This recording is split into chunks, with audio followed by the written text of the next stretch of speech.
everybody. It's Wendy from the Lakeshore Museum Center, and I wanted to welcome you to another episode of Your Museum at Home, Settler Science.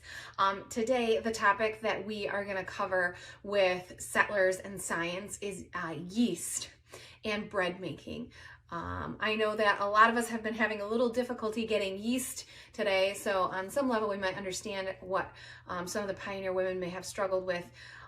So yeah, we're going to talk about how and why people will get yeast. And to help me just to kind of introduce the topic, I have this lovely book right here. It's called The Frugal Housewife. It was published in 1833, written by a Mrs. Child. And here's what she has to say about making bread. She says, "It is more difficult to give rules for making bread than anything else. It depends so much on judgment and experience." And then she goes on to describe just exactly how settlers would capture yeast and make their bread. So come along with me and my kids as we go on the journey of capturing yeast to make bread.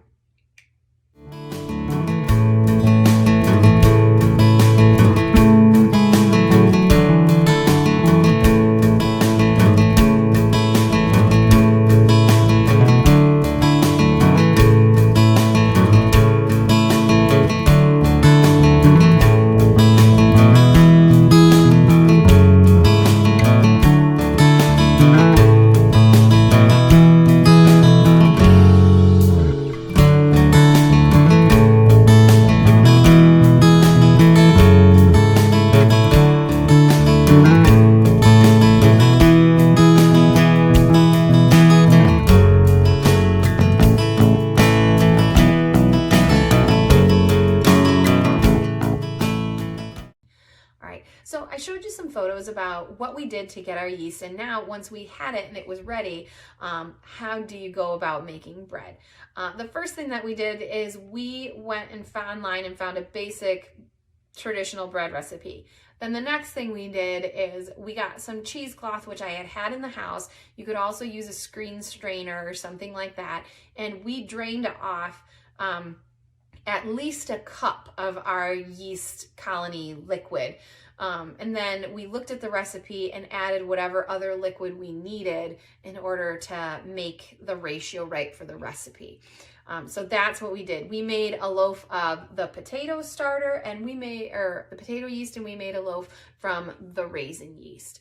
We felt bad about throwing out the leftover yeast liquid, so we did go online, find a sourdough starter recipe, and with our extra leftover potato and raisin liquid, we made a sourdough starter of each of those as well.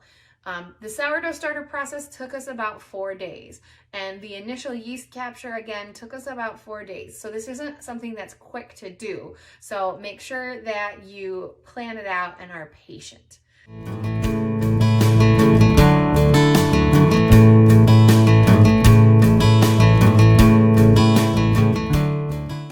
Why does yeast work in making bread? What is going on? What is the science? I mentioned before that the yeast are eating, they're releasing carbon dioxide, and they're also releasing alcohol.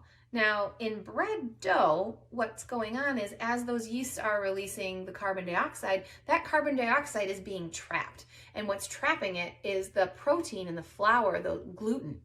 And gluten, when you knead it, becomes really elastic. And so the carbon dioxide blows it up like a balloon, and that's what causes your bread to rise.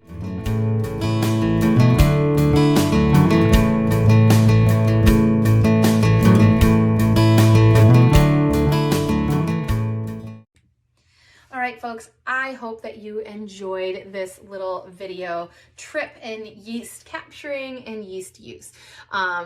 I hope it also gives you an appreciation for being able to go to the grocery store and get your rapid rise yeast if that's what you like to use.